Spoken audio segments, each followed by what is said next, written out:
자, 오늘은 Just Do It을 위한 세 가지 당부라고 하는 주제로 우리가 이제 말씀을 다룰 텐데요.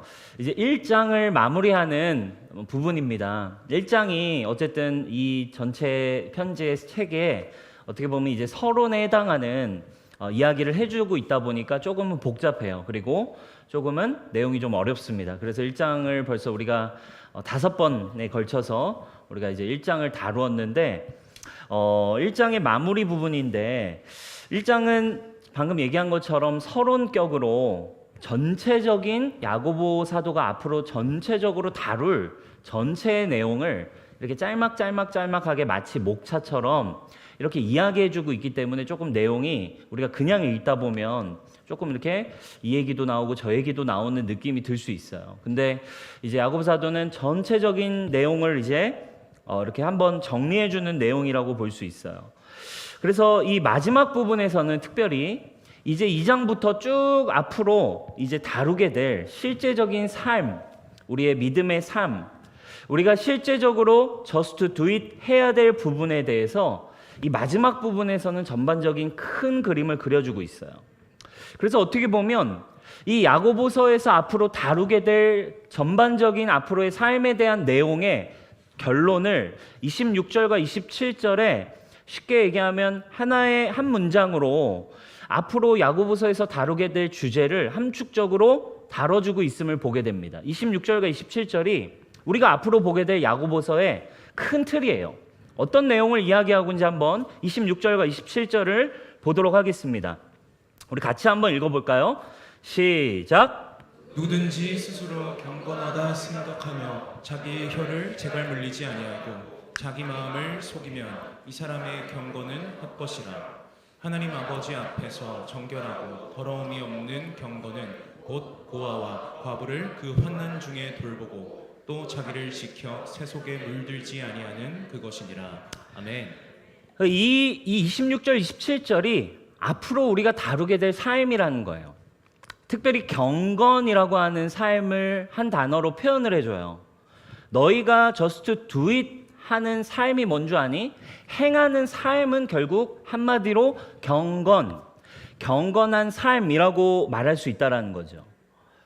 그래서 결국 우리가 just do it, 믿음으로 행하는 삶은 경건이란 단어로 말할 수 있고, 경건의 삶을 그래서 특별히 세 가지의 표지로 가르쳐주고 있어요. 경건은 어떤 경건인가? 그러니까 경건을 특별히 세 가지에 대해서 가르쳐줍니다. 첫 번째, 어떤 것을 우리에게 어떤 표지를 가르쳐주냐? 바로 너의 마음과 말에 대해서 너는 볼 줄 알아야 된다는 거. 누구든지 스스로 경건하다 생각하며 자기 혀를 제갈 물리지 않고 자기 마음을 속이면 이 사람의 경건은 헛것이라는 거예요. 우리의 마음 가운데 무엇이 자리 잡고 있는지, 너의 마음이 정말 네 육신의 생각, 육신의 뜻, 육신의 방향, 그리고 그것을 따라하는 말, 비방하고 비판하고 불평과 원망과 불편한 마음을 쏟아내는 내 말들, 네 말이 다듬어지지 않는다면, 그 전에 네 마음에서부터 네 마음이 다스려지고 체크되어지지 않는다면 네 믿음은, 네 경건은 사실 헛것이야. just do it 할 수 없다 이 말이에요. 자, 두 번째 표지 또 뭘 얘기합니까? 바로 이웃을 사랑하고 돌보는 삶에 대해 이야기하죠. 하나님 아버지 앞에서 정결하고 더러움이 없는 경건은 곧 고아와 과부를 그 환난 중에 돌보고라고 나와요.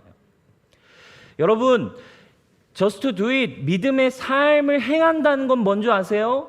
예수님 말씀하신 것처럼 서로 사랑하는 것, 내 이웃을 사랑하고 섬기고 내 옆에 있는 사람을 돌볼 수 있는 마음, 내 옆에 있는 사람을, 원수를, 이웃을 끝까지 사랑하고 섬기고자 하는 마음, 이게 진짜 참 믿음의 삶이랍니다. 이걸 얘기하고 있어요. 세 번째 표지는 뭘까요?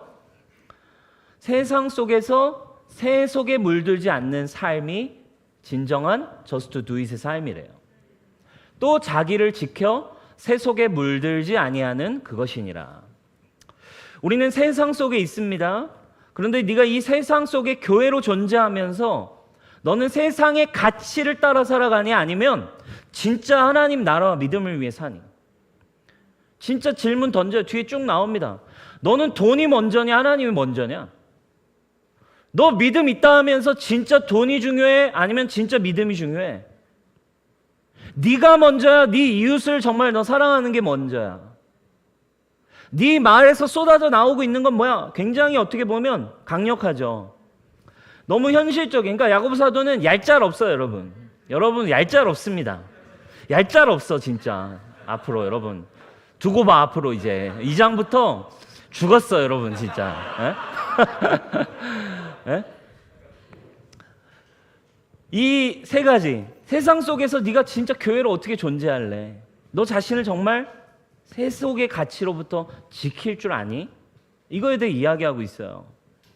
이 세 가지가 어떻게 보면 앞으로 야고보서에서 2장, 3장, 4장, 5장에 쭉 나올 이 여러 가지 삶에 대한 이야기들은 이 세 가지의 카테고리 안에서 아마 다뤄질 거예요. 근데 그러니까 이런 경건의 삶 이거를 이제 소개를 결론적으로 1장에서 하면서 오늘 우리는 26절, 27절 결론 부분을 봤잖아요. 근데 이 앞부분에 뭘 소개하고 있어요? 뭘 소개하냐? 우리에게 이 경건의 삶을 위해 그러면 뭐가 너에게 반드시 준비되어야 하냐? 이야기하는 거죠.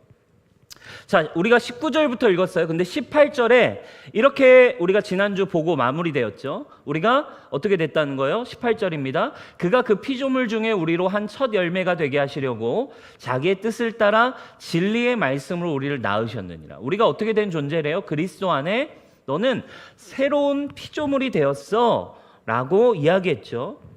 자, 하나님 안에 새롭게 태어났어요. 응애하고 영적으로 새롭게 태어났다면 이제 하나님 안에서 우리에게 필요한 게 뭘까요, 여러분? 응애하고 태어난 아이에게 그 다음 뭐가 있어야 돼요, 여러분?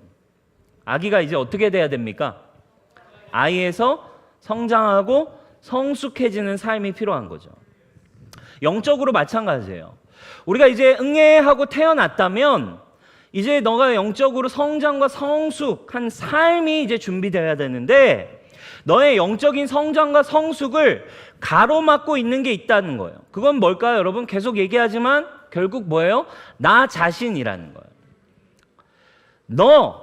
너의 존재, 너의 옛사람, 그리스도 안에 두 존재가 있다는 우리 지난주 배웠죠. 그리스도 안에 너가 믿고 있는 나라고 하는 나의 자아, 옛사람, 그건 너 예수님 안에서 이미 죽은 건데도 네가 믿고 있는 너라고 믿고 있는 너, 그 나의 존재가 계속 우리를 발목 잡는 거죠. 그리고 육신, 나 옛사람인 나라고 하는 이 자아가 계속 나를 발목 잡고 나와 나 이 새롭게 태어난 우리를 낳으신 새로운 존재인 나와 계속해서 싸우는 삶이 반복되는 거죠. 근데 결국 그 나 자신과 새 사람과 옛 사람 사이에서 새롭게 된 존재로 살아가는 이 믿음, 이 싸움을 통해서 결국 뭐가 나올까요? 믿음은 내가 아니라 예수 그리스도로 사는 삶이 믿음이라 이 말이에요. 아멘. 그럼 이 싸움을 통해서 내 안에 예수님만이 사시는 삶이 나올 때 지금 얘기한 이 세 가지의 삶도 같이 나올 수 있는 거죠. 그러면 이 나 자신과의 싸움, 믿음의 싸움, 늘 내 발목을 잡는 나를 이기게 할 수 있는 경건의 삶을 진정으로 살아내게 하는 방법이 뭘까? 바로 21절에 이렇게 얘기해주고 있는 거예요. 먼저 21절입니다. 우리 같이 한번 크게 읽겠습니다. 시작. 그러므로 모든 더러운 것과 넘치는 악을 내버리고 너희 영혼을 능히 구원할 바 마음에 심어진 말씀을 온유함으로 받으라. 아멘. 자, 모든 더러운 것과 넘치는 악을 내버리고 어떻게 하래요? 너를 능히 구원할 바 네 마음에 심겨진 말씀을 온유함으로 받으라 라고 이야기합니다. 결국 말씀 앞에 서는 과정만이 믿음의 여정, 네가 진짜 just do it, 너 잘 안 되지? 왜 안 되는 줄 알아? 싸움이 있다라는 거예요. 과정이 있다라는 거예요. 어떤 과정? 첫 번째, 우리가 경건의 삶을 위한 솔루션을 얘기해주고 있어요. 첫 번째 뭡니까? 하나님의 말씀을 온유함으로 받는 과정이 있어야 된다는 거예요. 그냥 just do it, 그냥 한번 듣고 와 결단했다고 되는 게 아니라는 거예요. 인내를 그냥 이룰 수 없다 이거예요. 시험 가운데, 어려움 가운데 계속해서 발목 잡고 내 안에 막 나타나는 나의 존재, 내 믿음, 어떻게 하나님의 믿음으로 들어가고 승리할까? 그냥 되는 게 아니라 하나님의 말씀을 온유함으로 받는 시간이 있어야 된다는 얘기를 해요. 19절입니다. 19절의 앞부분엔 또 이렇게 나와요. 내 사랑하는 형제들아, 너희가 알지니 사람마다 듣기는 속히 하고 말하기는 더디하며 성내기도 더디하라, 이런 얘기를 합니다. 자, 여기서 이런 표현이 뭐 좀 말은 좀 천천히 하고 사람 말을 경청해라, 어떤 이런 표현이 아니라, 여기서 듣기는 속히 하라는 말은 사람들의 말을 좀 네가 잘 들어줘라라는 말이 아니라, 여기서 듣기는 속히 하라는 건 바로 하나님의 말씀에 대한 태도를 이야기하고 있어요. 사람의 말을 잘 들으라는 얘기가 아니라 하나님의 말씀에 대해서 듣기를 속히 하라는 거예요. 이게 우리의 믿음의 싸움의 관건이에요. 그렇지 않으면 뭐가 튀어나옵니까? 뭐가 튀어나온대요? 20절, 사람이 성내는 것이 하나님의 의를 이루지 못한대요. 결국 뭐와 뭐가 부딪히는 거예요? 나의 성냄, 나의 기질, 나의 의, 나의 기준이 자꾸 튀어나오니까, 나의 생각이 계속 튀어나와서 싸워요. 인내하지 못하게 하고 기다리지 못하게 하고 자기의 생각대로 판단하며 마음대로 바라보며 막 기다리지 못하고 마음대로 갑니다. 내 생각이 결국 뭐래요? 하나님의 의를 이루지 못한대요. 우리가 그르치게 되는 이유가 뭡니까? 계속 넘어지는 이유, 자꾸 하나님을 왜곡하고 하나님을 오해하며 믿음의 삶을 두려워하는 이유는 사실 내 생각과 내 욕심과 내 자아는 기다려주지 않기 때문에 그래요. 여러분 안에서 계속 조급함을 말하고 아주 조급하고 아주 참을성이 없습니다. 그냥 튀어나 버려요. 우리의 기질은, 우리의 옛사람은, 우리의 육신은 참을성이 없어요. 여러분 베드로를 기억하시나요? 순간순간 오늘 20절처럼 성내기를 더디할 수 없는 사람이었어요. 막 그냥 혈기를 부리고 예수님 잡아간다 하니까 막 칼을 뽑아서 병정의 귀를 잘라버리고, 예수님 막 잡혀갈 거라고 하니까 아 예수님 무슨 말씀이냐고, 또 예수님이 제자들을 니들은 나를 다 떠날 거야 이랬더니 또 갑자기 흥분해가지고 절대 예수님 저는 주님을 떠나지 않죠, 왜 그러세요 이러면서 막 튀어나와요. 하나님 뜻과 반대되는 성품이 늘 튀어나왔어요. 마태복음 16장 23절 결정적인 예수님께 꾸중을 받은 말씀이 있잖아요. 우리 같이 한번 읽어볼까요? 시작. 예수께서 돌이키시며 베드로에게 이르시되 사단아 내 뒤로 물러가라, 너는 나를 넘어지게 하는 자로다. 내가 하나님의 일을 생각하지 아니하고 도리어 사람의 일을 생각하는도다 하시고. 아멘. 내 뒤로 물러가라, 너는 나를 넘어지게 하는도다, 이렇게 얘기해요. 여러분 우리 안에 예수님을 넘어뜨리게 하는 게 있어요. 예수님 이렇게 말씀하시는 거예요. 너는 나를 넘어지게 한다. 누구예요? 바로 내 안에 예수님이 서시지 못하게, 예수님을 자꾸 잡아뜨리게 하는 게 누굽니까? 바로 나 자신이에요. 나 자신. 경건, just do it, 믿음의 삶 하고 싶지만 어렵다 이 말이에요. 사도 요한도 여러분 아시죠? 제자 중에 사도 요한, 사랑의 사람 이렇게 묘사돼요. 근데 사도 요한의 이름, 예수님 지어준 별명이 있었어요. 별명이 뭐였을까요?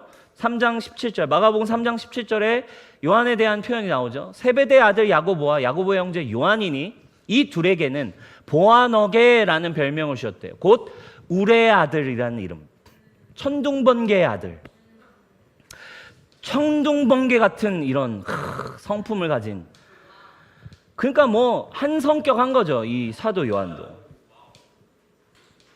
모세 여러분 기억하시죠? 누구보다 다혈질, 자신의 혈기와 성냄을 다스리기 어려운 모세. 결국 그 분노, 그 성냄, 그 혈기, 자기의 자아로 결국 살인을 하잖아요. 이집트 병사를 살인하고 쫓기는 도망자 신세, 왕자 신분도 내려놓고 도망자가 됩니다. 그런데 그가 그런 혈기와 성냄과 자기 자신, 예수님을 넘어뜨리게 하는 나 자신을 가지고 있는 이 모세가 어떤 시간을 보냈습니까? 하나님의 말씀 앞에 서는 시간을 보냈어요. 이 혈기왕성한, 이 혈기가 넘치는, 분노가 있는, 참을 줄 모르는, 자기 뜻대로 하고자 하는 이 모세는 21절의 시간을 광야에서 보내잖아요. 더러운 것과 넘치는 악을 내버리고 영혼을 능히 구원할 마음에 심어진 말씀을 온유함으로 받는 시간을 모세가 하나님 앞에서 광야에서 온유함으로 말씀을 받아요. 그 결과 그는 어떤 사람이 되었습니까? 민수기 12장 3절, 이 사람 모세는 온유함이 지면의 모든 사람보다 더하여졌더라. 할렐루야. 여러분, 우리 안에 예수님이 서시지 못하도록 just to do it 하고 싶지만 하지 못하게 하는 존재, 나 자신입니다. 결국 방법은 한 가지밖에 없어요. 믿음이에요. 나는 죽고 예수 그리스도로 사는 이 성장과 성숙의 과정이 필요하죠. 한 번에 되지 않아요. 성장과 성숙의 여정이 있다 이 말이에요. 영적 전쟁이 있다 이 말이에요. 그때 필요한 한 가지, 오늘 분명하게 솔루션을 제안하고 있습니다. 그 필요한 한 가지, 하나님의 말씀 앞에 말씀을 온유함으로 받는 삶입니다. 왜 여러분 우리가 이렇게 이것이 필요한 존재가 됐나요? 사실 왜 말씀을 온유함으로 받는 시간이 필요할까요? 우리 스스로가, 우리의 인간이, 아담과 하와가 하나님의 말씀을 가볍게 여기고 따르지 않았기 때문에 우린 이렇게 됐어요. 아담과 하와가 태초에 하나님의 뜻을 따라 살기로 결정하지 않고, 말씀을 선택하지 않고 자기를 따라 살기로 결정했기에 아담과 하와 때문에 온 인류는 하나님의 말씀을 잊어버리게 됐어요.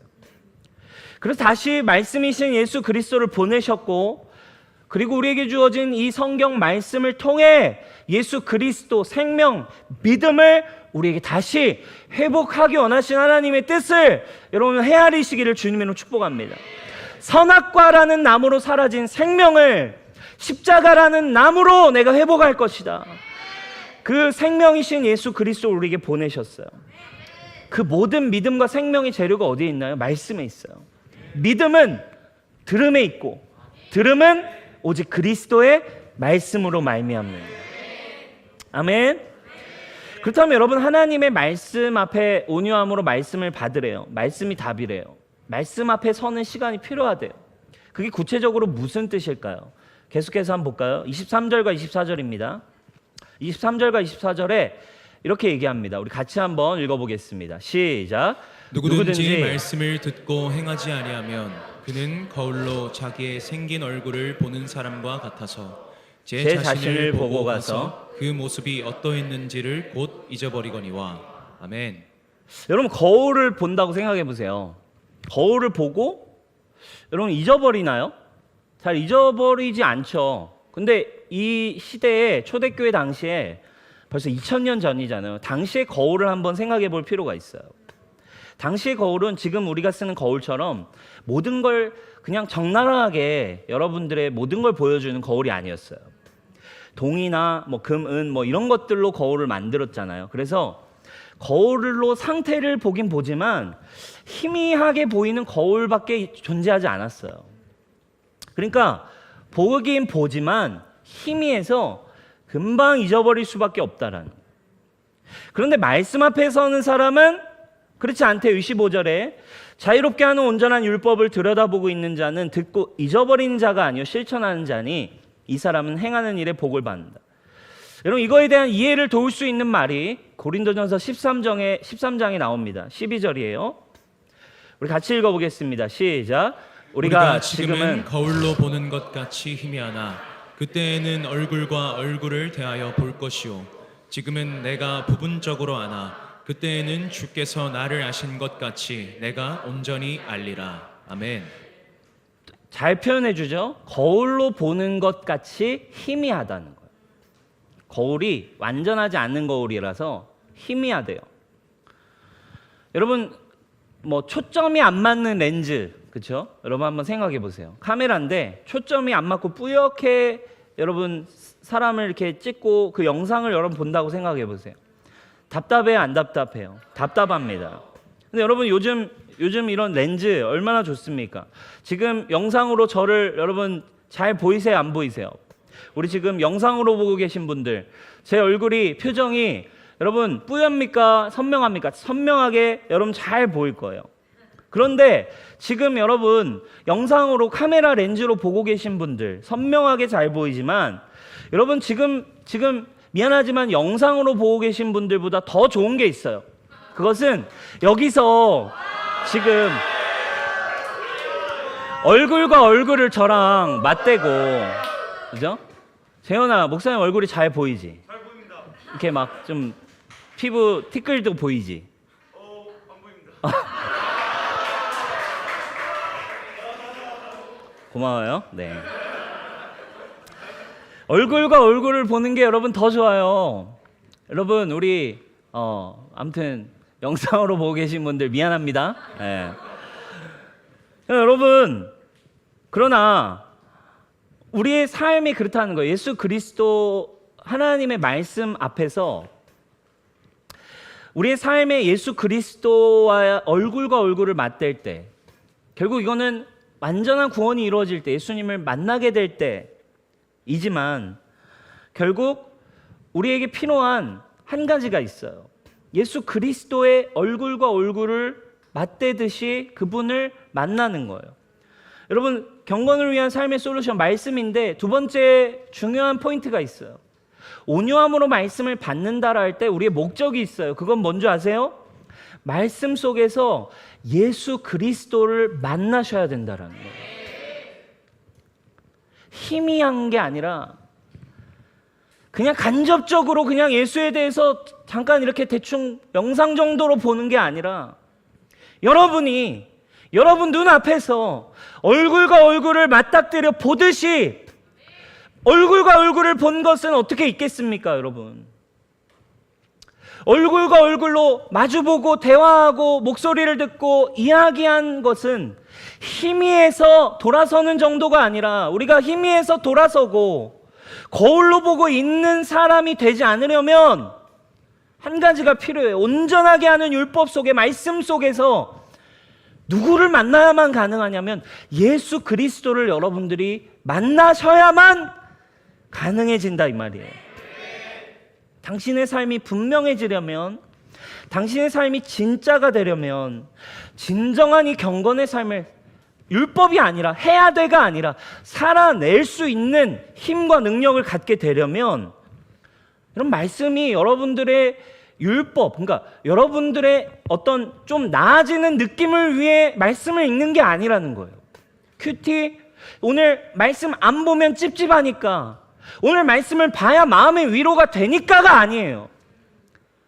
말씀 속에서 살아계신 예수 그리스도를 마치 눈과 눈으로 마주보듯 예수님을 만날 때만이 변화는 시작될 수 있다 이거예요. 이게 되지 않고선 다 헛것이 된다라는 거죠. 예수 그리스도는 그럼 누구십니까? 말씀 자체라고 얘기하시죠. 말씀이신 하나님이신 말씀이신 그분이 육신이 되어 이 땅에 오셨대요. 그러면 그 육신이 되어 이 땅에 오신 살아계신 하나님의 아들 구원자이신 영원한 생명이신 예수님을 만날 수 있는 유일한 방법은 성경 66권 말씀을 통해 만날 수 있다 이 말이에요. 성령님이 살아서 역사하세요. 근데 성령님은 무엇을 재료로만 역사하실 수 있냐?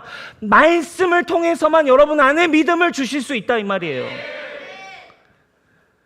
말씀을 읽고 말씀을 보고 말씀을 묵상하되 종교나 위안이나 안 하면 찝찝하니까 목사님이 읽으라 했으니까 이게 아니에요.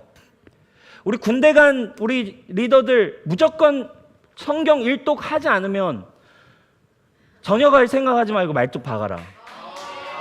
우리 뉴송처치 모든 군인들 성경 일독 하기 전에는 제대하지 마십시오 여러분.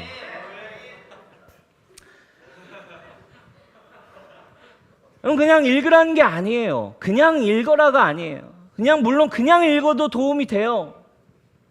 그러나 중요한 건 왜 말씀이 읽어야 되는가? 그 말씀 속에 살아서 눈앞으로 만날 수 있는 예수님을 만나야 하기 때문에. 여러분, 모태신앙 저 성경 아는데요? 그게 아니에요. 지식이 아니에요. 저는 사역도 많이 했는데요, 저는 성경 잘 알아요. 이게 아니라 이거예요. 그 속에서 당신은 살아있는, 얼굴과 얼굴로 맞대는 예수 그리스도를 정말 만났는가? 이것이 제자화예요. 이것이 복음의 능력이에요. 그 안에 계시되어 있는, 살아계신, 우리 안에 나와 얼굴과 얼굴로 맞대고 살아계신, 인격으로 순종할 수 있는 대상이신, 나의 유일한 사랑의 대상이며 목자이며 나의 인생을 걸어도 아깝지 않은 예수님을 만나는 은혜가 있어야 된다. 그런 사람만이 저스트 두잇이지, 그렇지 않으면 이 저스트 두잇은 여러분들에게 부담이에요. 율법일 뿐입니다. 그러나 여러분, 이게 결국 말씀 앞에 온유함으로 서고 그 안에 예수님을 만날 때까지, 그리고 그 믿음이 우리 안에 들어올 때까지. 그러나 쉽지 않아요. 끊임없이 또 사단은, 내 육신은 계속해서 보이는 것으로, 상황으로, 내 감정으로, 내 조급함으로 막 우리를 계속 넘어뜨리게 합니다. 우리 이번 주에 저스트도 인내, 좀 돌파의 간증들, 돌파의 또 고백들 써보자 하니까 진짜 우리 저스트도 인내, 우리 청년들이 썼는데 진짜 이렇게 더 깊은 내용들이 막 이렇게 고백되어지는 걸 봤어요. 어떤 담배적인 문제, 중독의 문제, 음란의 문제, 이런 어떤 문제들을 막 자기들이 이제 다루죠. 솔직하게 나눠주고 그것을 믿음의 싸움을 싸우는 과정들이 막 이제 그 저스트도 있네, 나의 시편에 막 올라왔어요. 여러분, 뭐예요? 문제가 뭐예요? 이걸 막 내가 이제 싸워내고 이기고 싶은데 계속 넘어지게 한다 이 말이에요. 그때 어떻게 해야 되냐 이거. 그러면 나는 이겨내리라 결단했는데 자꾸 넘어져요. 그래서 여러분, 우리에게 필요한 솔루션, 말씀을 대하는 솔루션 세 번째는 뭐예요? 믿어지고 사라질 때까지 말씀을 붙드는 거예요. 이거 외엔 답이 없어요. 여러분, 온유함으로 말씀을 받으라라고 할 때 이 온유라고 하는 단어, 이 원어 성경의 단어 사전들을 보면 이 온유가 사용된 예시들이 있어요. 이런 때 사용됩니다. 선생에 대하여 분노를 터뜨리는 것 없이 그 가르치는 것을 배우려는 겸손한 자세래요. 분노를 터뜨리지 않고, 모르겠다고요 이런 게 아니라, 모르겠어요, 안 되잖아요, 이게 아니라 끝까지 배우려고 하고 끝까지 도전하는 자세. 그리고 또 성경이 어떤 때 사용되냐면 잘못한 사람에 대해 너그러우면서 인내하고 오래 참는 태도가 온유함인 거예요. 디모데후서 2장 25절에 이런 말씀에 이 온유란 단어가 사용됐어요. 반대하는 사람을 온화하게 바로잡아줘야 합니다. 잘못된 사람을 바로잡아줄 때. 이 앞부분에 뭐라고 설명하냐? 참을성이 있어야 됩니다, 이렇게 표현해요. 그렇게 하면 아마도 하나님께서 그 반대한 사람을 회개시켜서 진리를 깨닫게 하신다는. 여러분, 이 반대하는 사람을 우리가 누구라고 생각해 볼 필요가 있어요. 여러분 안에 여러분 안에 여러분들의 예수 그리스도를 넘어지게 하는 자, 진리와 믿음으로 살지 못하게 계속 넘어뜨리는 이 반대하는 사람을 온화하게 끝까지 바로잡아주는 태도래요. 그때 뭐가 필요하다는 거예요? 지속적으로 넘어지지만, 왜 넘어지는 거예요? 말씀이 그렇다라고 하는데 이걸 그렇다라고 믿지 않아요. 그리고 행하지 못합니다. 그때 우리에게 필요한 게 뭐예요? 믿어질 때까지, 되어질 때까지 그대로 말씀을 다시 내 영혼에, 나의 존재에 말씀을 믿음으로 취하고 말씀을 선포하고 말씀을 여러분 붙드는 일입니다. 아멘. 여러분 늘 설명합니다. 매번 죄의 문제에 넘어져도 주 예수 그리스도 앞에 나올 때 예배자로 예배한다는 것, 기도한다는 것은 믿음이 필요한 거라고 했어요. 그리스도의 보혈이 나를 온전하게 만들었다. 나는 이렇게 넘어졌지만 그럼에도 예수 그리스도를 믿는 믿음 안에 나는 하나님의 의다. 아멘. 그게 그냥 주문입니까? 아니에요. 말씀이에요. 아멘. 끝까지 붙드는 겁니다. 그러면 어느 순간 내 마음에 이 말씀이 내 마음에 내 영에 확신이 되는 단계로 자라나고 그 믿음이 성장되어지는 과정에 뭐가 여러분의 것이 되는 게 믿음이에요? 말씀이 이제 믿어지고 여러분 것이 되는 거. 그때 여러분 살아낼 능력이 여러분 것이 되는 거예요. 당장 여러분 실제로 믿어지지 않고 그건 뭐예요? 여러분들의 결과들이에요. 여러분들이 넘어짐이에요. 왜? 여러분 계속 넘어지니까 실제로 믿어지지 않아요. 난 진짜 구원받은 거 맞아? 나 진짜 주님께 회개한 거 맞아? 사단은 계속 밀어넣습니다. 그러나 오히려 이 온유함으로 기다려주고 믿음을 선포할 때 그 반대되는 사람이 회개할 기회가 생기고 회개할 수 있는 길로 들어갈 수 있대요. 믿어지지 않아도 여러분 선포하십시오. 주님, 이 말씀은 살아있는 말씀이고 이 말씀은 나에게 응하여졌고 내 말씀이 되게 하시고 언젠가 반드시 나에게 누려짐을 선포합니다. 여러분 생각해 보세요. 사실 성경에 여러분 우리가 듣는 이 복음, 신앙생활, 성경 속에 여러분들이 믿을 수 없는 걸 다 넣어두셨잖아요. 하나님이 계시다. 여러분 이거 어떻게 믿어요? 그분이 나의 아버지이시래요. 여러분들을 낳은 육신의 여러분 아빠가 진짜 아빠가 아니라 너의 진짜 아빠가 있는데 그분은 살아계신 하나님이 나의 아버지야. 나는 그분의 자녀. 또 말도 안 되는 얘기가 나요. 우리는 예수 그리스도 그분의 신부. 여러분 이런 게 어떻게 믿어집니까? 어떻게 믿어요? 말씀입니다. 여러분 예수님의 십자가가 진리임을 믿어졌습니까? 어떻게 믿으셨냐고요? 이해가 되신 거예요? 이해의 차원이 아닙니다. 이해는 믿음이 아니에요. 여러분 예수님이 여러분을 사랑한다라고 하는 믿음 어떻게 믿어지셨나요? 날 사랑하심, 날 사랑하심, 날 사랑하심. 이 위대한 진리에 대해 뭐라고 얘기합니까? 성경에 써 있네. 여러분들이 한 게 아니에요. 말씀에 쓰여져 있는 것이 여러분들이 온유함으로 이것을 받을 때, 들을 때 어느 순간 여러분의 것이 되어졌고 믿어진 거예요. 아멘. 그럼 과정일 뿐이라 이거예요. 여러분 적어도 예수님을 구원자로 고백한다면 그분의 은혜로 여러분들이 믿어진 거예요. 그럼 이제 어떤 믿음이 필요해요? 예수님만 죽은 게 아니라 살아서 숨쉬는 것과 같은 나도 이미 함께 죽은 것이다. 이 믿음까지 여러분 계시되어질 수 있기를 주님의 이름으로 축복해요. 계속 보고 읽고 들음으로 믿음이 우리 안에 찾아오고 믿어진 것입니다. 반대로 여러분 말씀이 안 믿어진 만큼 여러분 세상과 가까운 거예요.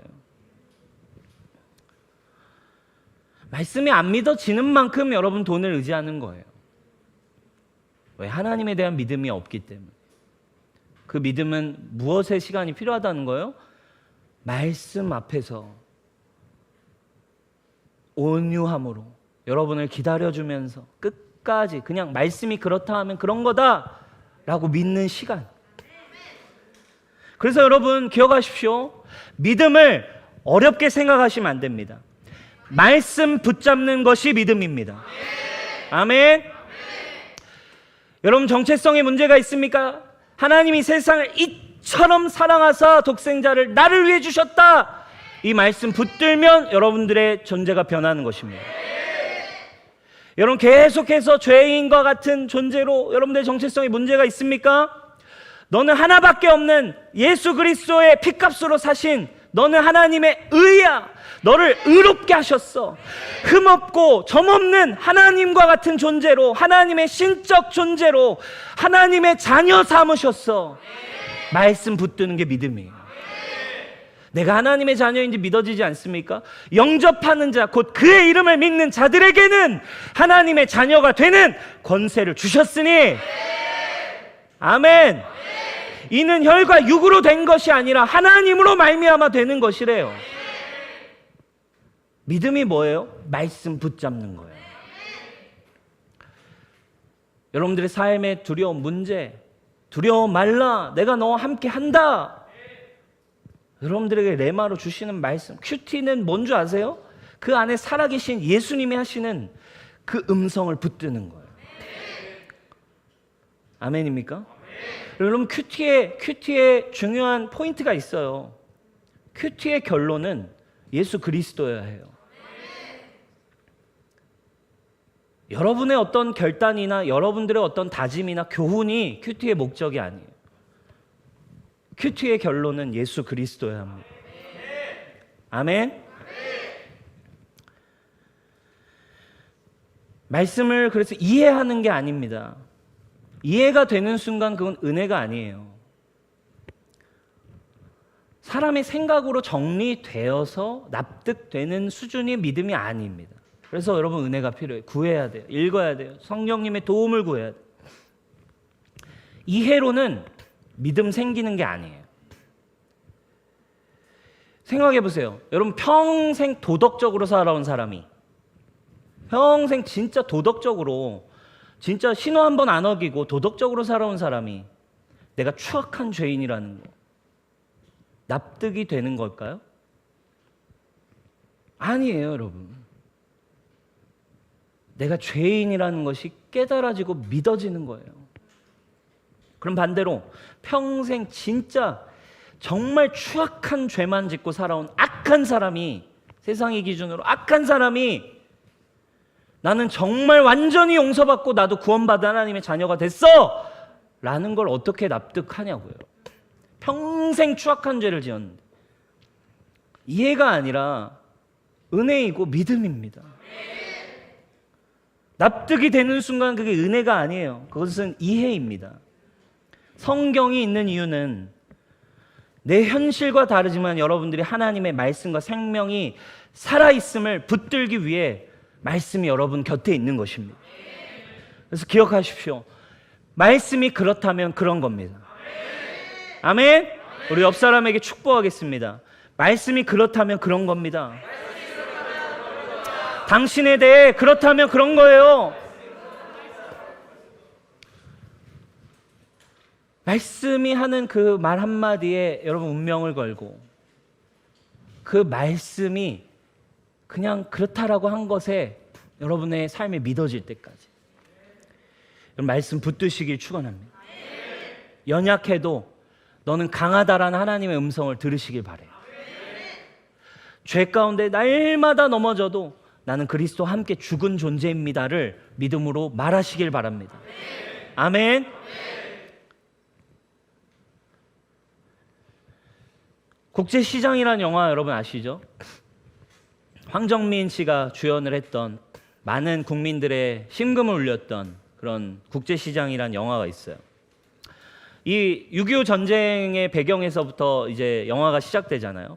중공군이 이제 위쪽 북한 쪽에 흥남을 점령하게 되자 이제 국군과 유엔군이 이제 급하게 후퇴를 해야 됐잖아요. 중공군이 급하게 밀려 내려오면서.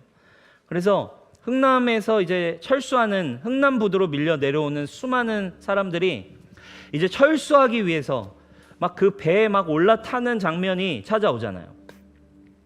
사령관이 침묵으로 일관하다 마지막에, 야, 우리 무기도 다 버리고 여기 몰려온 수많은 피난민들을 그냥 다 태우라고 명령합니다. 그때부터 여기 피난 온 이 밑으로 내려가기 위한 사람들의 막 아비규환이 시작돼요.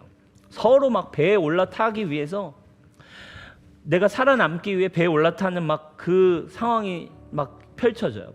밟고 밟히고 막 이 난리통에 주인공인 이 덕수, 황정민은, 덕수가 막내 막순이가 있었어요. 막순이의 손을 막 꼭 잡고서 막 그 배에 올라타려고 하다가 어떻게 돼요? 이 막순이를 잃어버리게 되잖아요.